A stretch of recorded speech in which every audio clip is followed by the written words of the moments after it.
This chapter was pretty interesting, and it made me laugh a little. I'm Mr. Solomon Adams, giving my latest review of Naruto Shippuden in chapter 300, after 682. I'm sure you've never seen this before. And this is, it starts out with So and Sasuke, they're trying to get the upper hand. I also like the art. The art you get the next two chapters after this. This is pretty good art. And I like and you gotta admit, they start to realize they're gonna need the upper hand. I mean, Naruto comes up with an idea at first. Then Naruto tries to rally behind. Sasuke tries to rally behind him. Then you get back to the others where Naruto's clones, Sakura, and Kakashi, Obito, and Kakashi, alright. And apparently Naruto's clone tries to revive Obito, saying there's one last hope for them. And apparently he's trying to come up with an idea. I mean, think about it. Obito did get his hand straight into Madara's chest. Can he do the same thing? Can he do the same thing with Kaguya? But it's gonna be it's gonna take a while for that. And the Hokages weren't even in this one either, so it's gonna take a while for them. And at first, Naruto, he leads the charge. He goes head first for it, and he goes. And I also get to realize that in this dimension of lava, that Kakashi said that she can warp reality at her own will. No, she's not. And this is all a whole different level. This is not. She's not human. She's more like a god than anything else. And he's right. I mean, she's the ancestor of all chakra. I mean, she can do practically anything. So there's nothing keeping her from doing that. And I gotta give her credit for that. Not to mention the fact that they try their best. Apparently, Naruto, when he goes head first to the charge, he does this jutsu. He does a jutsu that we haven't seen in a long time. The harem sexy jutsu. You know, when he makes that jutsu where he makes all beautiful women and the guys flock for it. But instead he does the reverse thing, and he does it with all dudes. No, they all look a little embarrassed and surprised that Kakashi, Sakura bleeding her nose, and Sasuke, even Kaguya is a bit surprised at that. And this is gonna be, and that was funny. And it worked. It actually distracted her. And Sakura's complaining, saying, "Why the hell would you do that, you idiot? Why would you do that in a situation like this? I mean, yeah, but that, and it actually worked." knowing Kishimoto, he just loves to make us laugh. But this was a big surprise. And it's been so long. I mean, and I think one of the guys in the harem jutsu looked like Sai.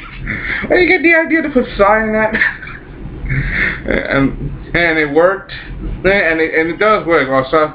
And he also said this: "You may be the ancestor of all chakra, but the history of the history of shinobi is always changed. And this is the history of shinobi, and stuff. Like, he's trying to let her know that just because you started it all doesn't mean you have to completely rule us. And it is right. It is kind of funny, and it is right.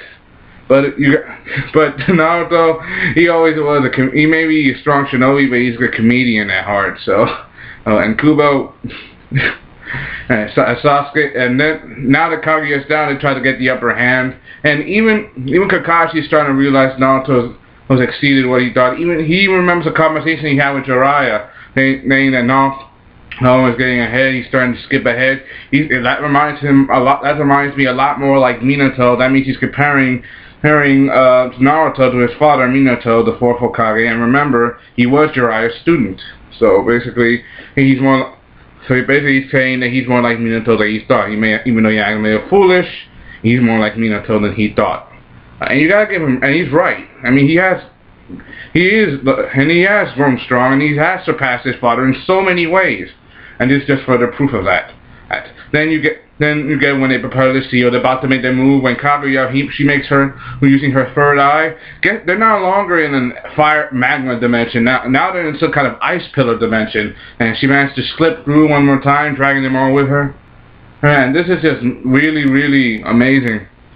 Really amazing. Like, she can shift the balance of reality, and she can disappear in between dimensions. How can you touch someone that's on the opposite end of existence?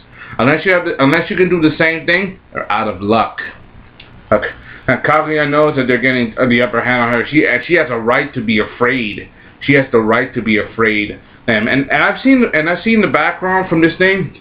This whole ice world looks like they're all on top of some kind of glacier planet, like whole of ice, snow, and everything. And Kaguya even manipulates the water in the ice to, like, you know, literally like bend it to her will. You know like Ice Style Genkai, you know, with Haku and her his ice element. Like the same thing, but she didn't produce it from ice. She just manipulated the forces around her, kind of like bending it, like water control manipulation. But this is Kaguya, so basically, you gotta give her credit for that. And then there's Zetsu, aka Komoron, her other son, the one that spent years trying to resurrect her, Black Zetsu. I'm saying it's going to be even more difficult than we thought. Then she tries to separate them, hang her eyes even more to separate them, and because she knows with them as a threat, the sealing jutsu is still in effect, and all you have to do is touch her, and boom, they could seal her away completely. This could be very bad for them. And she does. She makes her move, but they try to counterattack. And Sasuke using his Amaterasu with his Rinnegan eye, and using the other eye to manipulate. It basically he's trying to manipulate it into like spears of fire. Hold on. Something just popped up on my computer screen. It just got in the way. No problem. He's manipulating spears of fire. Remember, he can control the elements of the Amaterasu even more effectively than Itachi could. But that's what you get from this. And this is what you get from this result. And it does make sense. And even despite that, and Kaguya, she's not gonna hold back for them. And she even sticks her hand to the dimension where she pulls them out and makes him disappear. Here, it looks like he landed on some kind of desert world. And cause I see the ground is more like it looks like all sand and desert and dry, like some kind of desert planet. And it's like first it was in the magma dimension, and then there's the snow dimension, and now a desert world. This Kaguya is literally gonna change the playing field to her needs to make sure she wins. And how is Sasuke gonna get back? Things are even more difficult than we thought. Give me your opinion on what you think. Kaguya means she's getting desperate. That means she's feeling fear. That she knows if these guys keeping up, is gonna be a lot worse. Then there's the four Hokages. They still don't know. They're still on Earth. We still don't know how the heck he's gonna get to their dimension. Gonna get back to there. So unless Kaguya manages to drag them back, drag them all back so they can all help. Then there's also Obito. The Naruto clone, Sasuke and Sakura. Sasuke and Kakashi. They're still in the bind. And can they even hold out? Can they even provide backup? And Obito's still knocked out. I already said that, but he's still knocked out. But Naruto, he gave him a piece of his chocolate. That means he's reviving him. Will he be the ace in the hole? Knowing Kishimoto, he's keeping us on our heels. So I want to see what happens next, and the chapter ends with that. Just Sasuke standing in the desert world. I put the link down in the description. Give me your opinion. What do you think? What do you think? I want your honest opinion. Write, share your thoughts. Can they get out of this? I hope so. Hope you enjoyed this one. This is Solomon Game and Lane's review of Naruto Chapter 682. Hope you enjoyed this one. Comment, subscribe. Signing off.